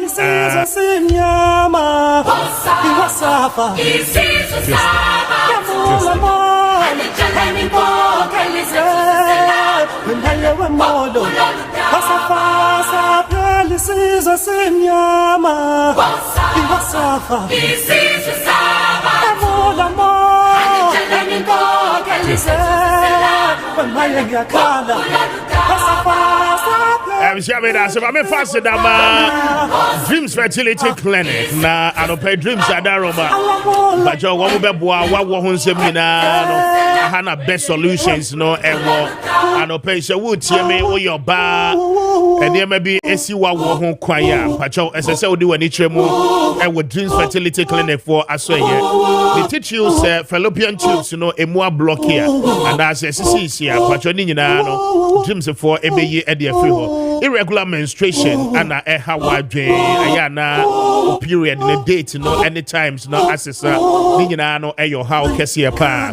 Miscarriages and a Howard Pacho. Offer your Funa, I say, also Miss Sona Ubo and Sayana would say premature menopause na air tail, bar and pay to an Monaco dreams for a say, between Nano, I say, at the amount. Bema, what think I will form, Quamuano, I will form low sperm count. I no or how Kessia pa, Emma, I want Emma. Erectile problems, Ninano, dear Ebedia, and pay Dreams Fertility for and natural method. So, Ebe our how in Nano, Edia Field. But you say, oh, I'm kind, and then Patemo, Abekotama Community 22, Estate Junction. Now, when you were wedding, come away free. 0597 225388 0597 225388 and after 0597 225389. Now, when you want more any Comano pay, now one more Ebeje was so pa. Not me faster than be my Bayport savings and loans, and pay one more the fixed deposit no Abba. Bayport fixed deposit, the Empacho, one more boy, a double Sikano at the Mapa. Now, one fast word there, a bebre, and pay Bayport say, Wukita 5,000 Ghana cedis and above. One more a baby account no at the amount. Now, Fe Bosumi and Sa Bosumi Sia, and I say, a Feba, what you may at the Sikano at to Hosikano be Yajuma. Now, Edim Faswopi Nano, Eddie Abekaho, Eddie Amount. And pay Bora Bayport to branch be more across the country. Now, only one more any and Kobo. Say, oh, on cry Hanswa, Obeko, Kokumlimle, ATTC school in Chenwape. Now, when they were more Edding, Komo, every from our numbers 0245 153283 0245 153283 and after 0263 007 922. Now, when they were more ending 20 after 9, Mamini and Mascon Estate Ghana Limited ending Komo Anope. Now, me ma wom watching ma wom wakwaba. Odi matching at saying, Kwame me Josu, Nyamia de Mwana Onswe. Erade de young kwache, Ben Sobe Hoye Pa. Ma Yedin Komo and free and Mascon Fasway. Yo, everything for an anope and Chiason con. And our baby be our shay, any baby a wood with the Cassia free no. Yade Ebra Worm. Imascon Estate Ghana Limited. Ye adwumako sonkwa ye ton ensasia eye papa ye ton ensasia masosembia da eni ho Imascon Estate Ghana Limited ye san adwumako sonkwa ye si adan papa ema amanfo enu nti sa woto ya asase ni bi na se woni contractor obesi dan ma wa wo de hye yensa ene yakwan bia so no your contractor for ma bene no ombesi dan kama e de amount said ya wusi pe no e wo plan bia emu now penny order Imascon Estate Ghana Limited ano yewra hope sabra make say ene or site wo bo adwuma bitibiti nyansa nketwa ya sa asene nsane ye beda mu e de amount no na ya make sure say wani biaro a ye geland no free nsam ebusia pani biata ana obi biata wodi asasene man no ye make sure say ehun krata asam eye genuine eye papa said ye be ya won so ye ton de amawa enkoba se ye beton ama wie no na asam ekwa akoba akire Imascon Estate Ghana Limited yensa se ye ton no Lands Commission for agiatum ama ye certificate eye enkrata edimu ya edi adanse se ye betuma ton asase e won kra hanom e de ama obi enu ntino de biamba me ka cho se Imascon for ye di ahuni Imascon for ye nsase a ye ton de ma manfo no e won krata asam nyina eye papa enu ntisa wo pa betima Lands Commissioner se ye no wadi kan akwa enquiries and our background checks bi apesa wo ye bia no e kwan da fam se wo betimi akọ na wo kọ ba inshanka nyame se bia me kan ni wadwene anabota ne se wo beto one plot a wo free wo mra no na wadwene asesa wo betimi ato ebia 6 plot ana empodi abro sa evisa ye wo adanse ya echese obini ni kunu wo mo ba beto asase bi no wo mo di kan Lands Commission aseye ekoye checks wo mo koye enquiries ekohwe se ampase de bi omuti yankan ye kase ye won krata wa Lands Commission aseye ya echese ampase ye tonsas papa no eye sa ne tie ana empo ebi atrosam ana ye die wo mo koba yom sampade ye ka no eye no kro no wo so mo kona nkombota ne se won beto asase no one plot pe nanso ebra mo koba ye no won beto 6 plots abrantia ba kompade ogina ne naso eto 32 plots asabre wo develop no dia football pitch and our football park e dia tete Ghana for emrantia sadia be adachen wo nso enam agokansie muntino ball bom ntom dachen ebetime som ye sadie ye wo Maakye esienom ne wa samo agema de omutu ye ho se wo nso ye Ghana for a wo masi akan akọ wo manim abusia ye nsase a ye kan no a soldier from padi kan betobi a prosifo binum aba betobi sanso ana immigration officers any prison officers aba betobi ebinim ya akuyafo aba betobi ebinim ya droberfo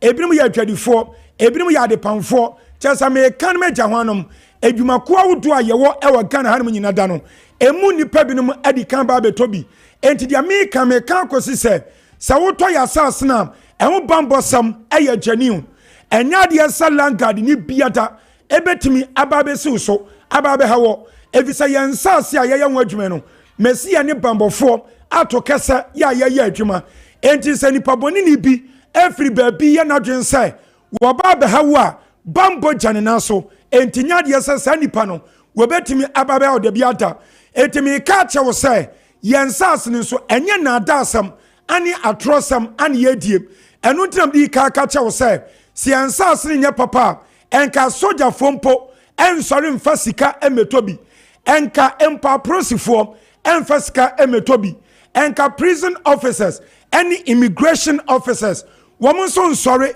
bromo ebrei anopa ahomache woman nam hasuo mu no enkom sika omanya no enkom ha omo ho emfa ma Imascon Estate aseye emeto yensase ne bi debierata ebusia binima beto nsase ne bi ato ho over 10 years ni ya wonum akwa abrochi akobo bra asan ababeto sasase no de da ne da no encroachment obi amfa ne nsa enkaye ya enam ne okasem woman sha so mu develop asase no woman sha so mu so madan ewo so entimi nua wutiemi sa wo abrochire sa wo Ghana ha na wo pensase papa to e de ade wudwuma ewo so sa dan na wusiem ana empo company na wubie ewo so no enfoni nche baabi enkom ye nkwadata ewo baabi na mom ne bra Imascon Estate Ghana Limited abusa ye nomesa ye didi dwuma no eyam yensam de di kan eye 05 0553 0553 840 840 646 646 0553 0553 840 840 646 646 and 0553 0553 838 838 730 730 0553 0553 838 838 730 730 and 0209 0209 155 155 437 437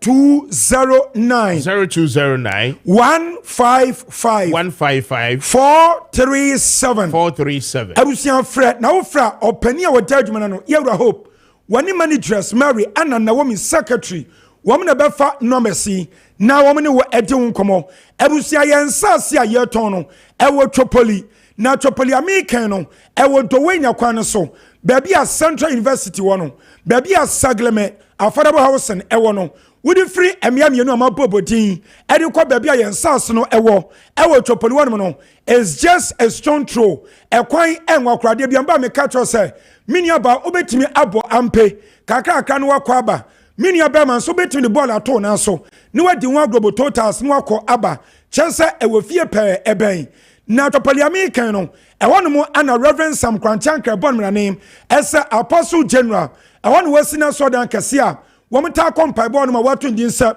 Shiloh City ye be ne papa ye ne wonom ana ebohye wobedi kampo edru Imascon Estate Ghana Limited yensase ne so ansa no watra koso pani baby ono sna sorry ne ewonom ana afenso so baby a yebesi New Airport City no ye ne wonom so ebohye de bia megba me catch say empenfom da kotoka International Airport ano no wamem yenya ne ntiasesa honom no ewakire ka so ewonom eye congested enunti ana ma kwotopoli akwaji asase yantam ya enche biada wanum eba besi airport ni New Airport City ewo honom enti abusiam ye no nso na bohye ye hye wanum ntam enti wutra ye yese woto yensase ne bia ebia kase mienu atisem ana wonom eba betena na no mo abo ehye wempa mi kan no ebinuma di kan aba beto yensase ne bi ya wom di ahye yensa yesisi adane bi amoma wi omotete wonom enti abuse ewonom tena enya demam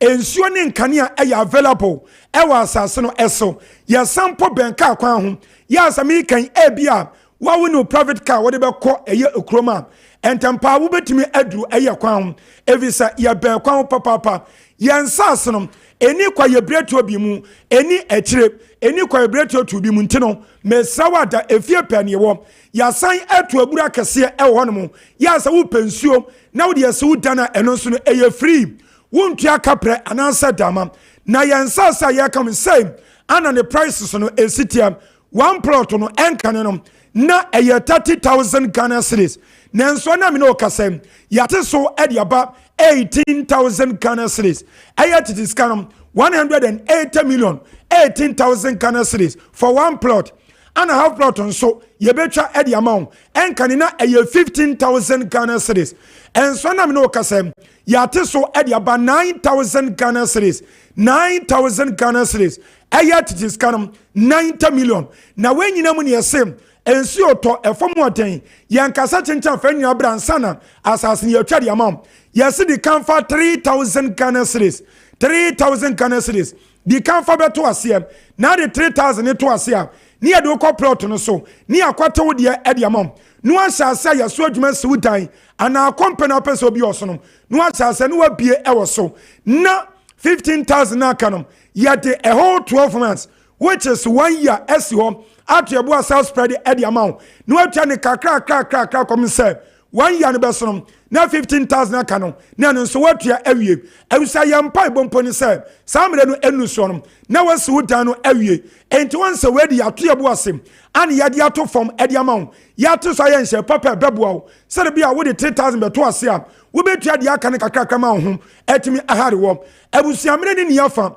enu ntia de numbers no esa to job na afedi aka wafra yem ne watobu ase abane yati nkomo your office no e was Sprinters Road 18 Junction Sprinters Road 18 junction yani allied filling station e wo kwan so no na edi nhwani mom yesa ben KFC baby amuton aduane no na yesa one plot no e 70 by 100 and 100 by 70 and a half plot nso e 35 by 100 and 100 by 35 etini nyina no ofrad yakebe kam ye no mes no e 0553 0553 840 646 0553 840 646 and 0553 838 730 0553 838 730 and 0209 155 437 0209 155 437 Imascon Estate Ghana Limited Obia be favorite promotion foundation na won so atime na as part of fie na datian kwama yanka so do sika road dress anadi arenam yedamase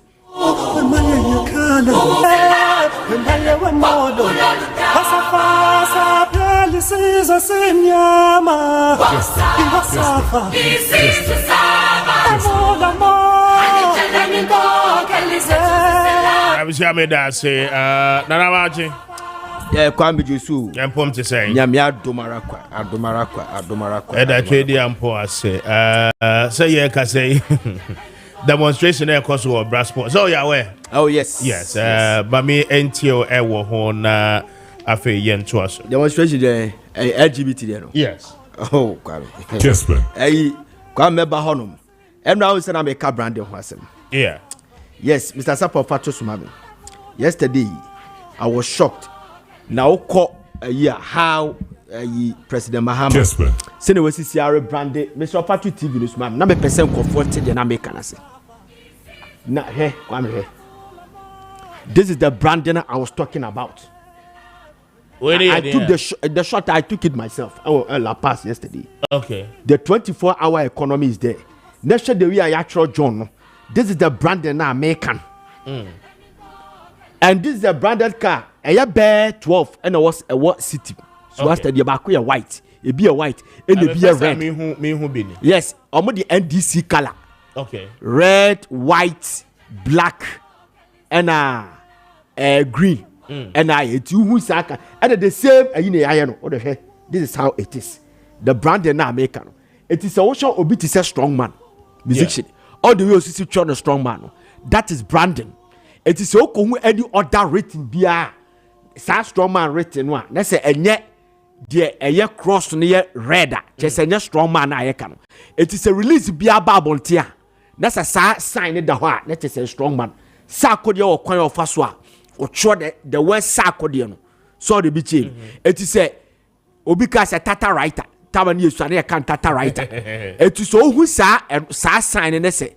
And ya no na chese ne Sarkodie Stone Boy one there and Shatawale is one there. So this is what I was talking about, say the branding of National Democratic Congress Mahama Ayade Kwame Ayade pa we say Atamils ebe rebrande NDC Tama na nkofo fi say NDC to transfer party. So he decided to use some way to rebrand the party sa idea no a shanko for tribunal. Madam, yes. What they Madam Hannah Tetemo ne kophobia sebe obanimunyam ebeye the front runners of the party. So omo kasemu no omo bibia mu no say NDC near to trust. So President Mahama is also doing different things continue from where Atamis left by way of rebranding the National Democratic Congress. Kwame, it is part of election avenue. You wouldn't get it anywhere. Jamaica, what I say, you wouldn't get it anywhere.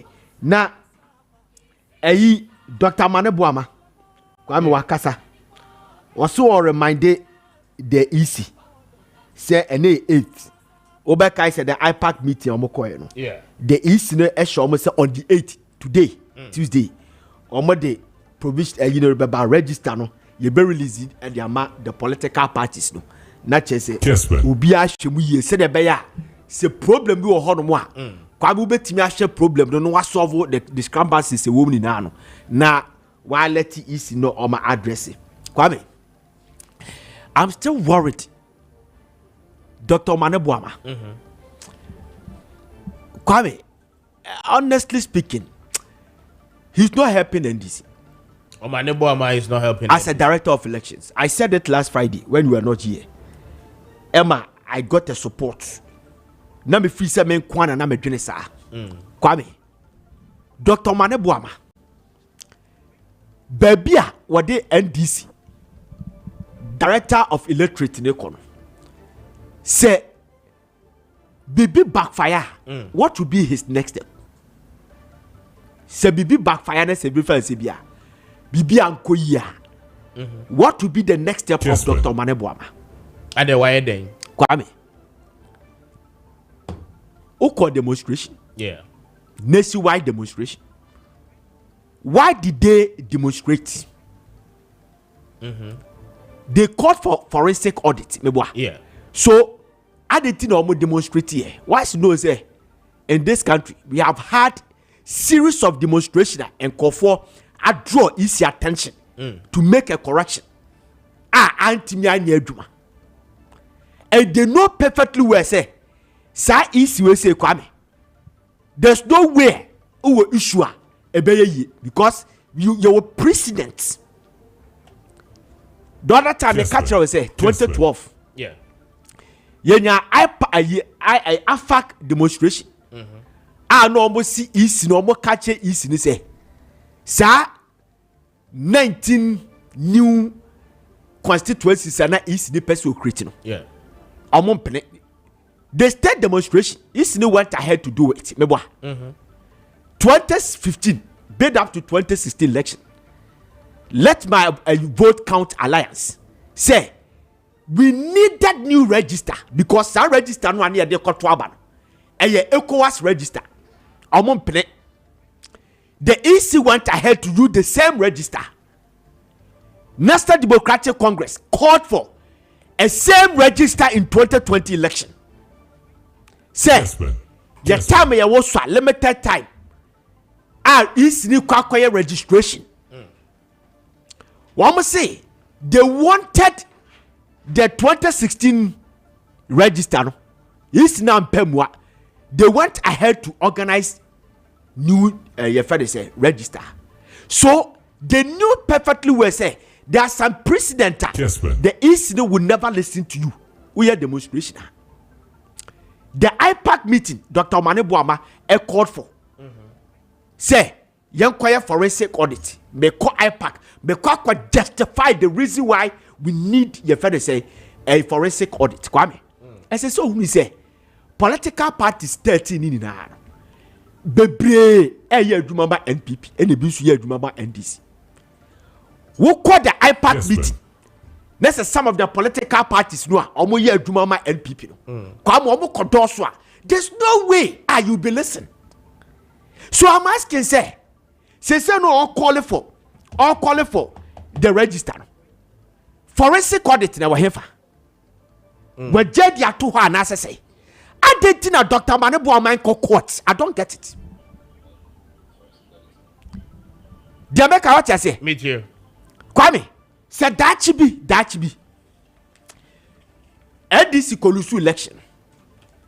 Na say na chita for who say they had opportunity to go to court. Our court could have addressed their issues for them, just like Dr. Indom and PPP went to court now. I'm talking about 2016. Okay. Because we say, and for cow, Isn't ya paki okwa judges no ya paki MPP from Kwana Eguo ya paki why and Eguo no etu kokra be for Kwame. It shouldn't be like that. I don't want Dr. Manebuama Sadi ni betini timu debi. Abu Ramadan akwa di bem teda 3 times. So I'm asking say the forensic audit na okwa IPAC na akwa kasa bebre no what will be the next step? Does it mean that we are going to use a register? Dr. Manu Buama Free say, and proper register. It will show me the election. Jamaica sort of So, say what is the next step of Dr. Manu Buama as a director of election? For the NDC. For the NDC. On Kama Ghana for you. Yes, as I saw Kama Ghana for it, because a backfire, you can never do anything again. It is a baby or as I saw you. I went through to Dr. Manu Buama to call to court. Kessben. Kwame, me say Debbie. NDC for better me board ya bomb. Okay. Honestly speaking, Kessben. media me impress me. For position now, with the man. As well impress me. Kessben. Oh, compare Dr. Manu Buama to a year, every free ankra. A free ankra. A year duma. During the electoral campaign when it was at its peak, a normal no oil. Kwame, a free ankra. A year duma 10, Dr. Manu Buama. Okay. Kwame, I'm telling you. Now, Kwame constituency in the Baba. Yes, Yes, yeah, Baba. Now, if you are to Buama, many shows will be a bit mute.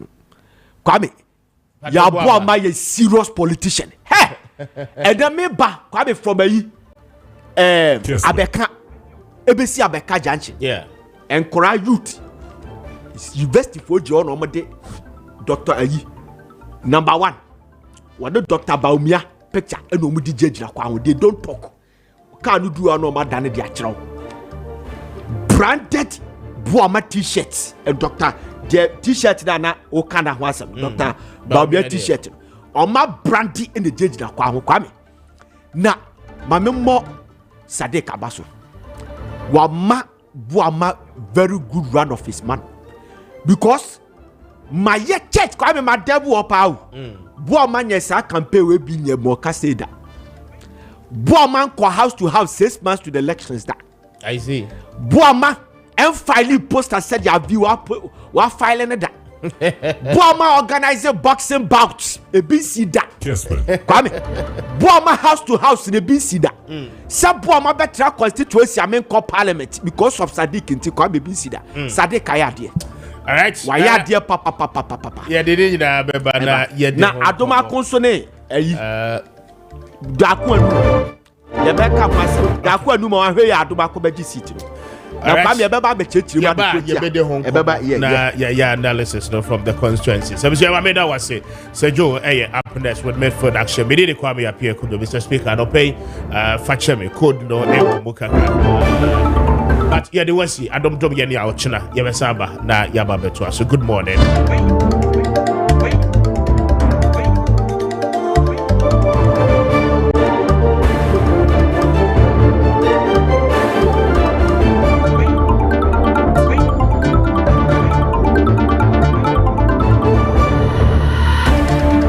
Don't change. Freshness ne kusano. Bema, me who am a many aje. Hey, sena unemployment, and my young Bema. Aze, Orokodo. Inche me top up no Kessben University College.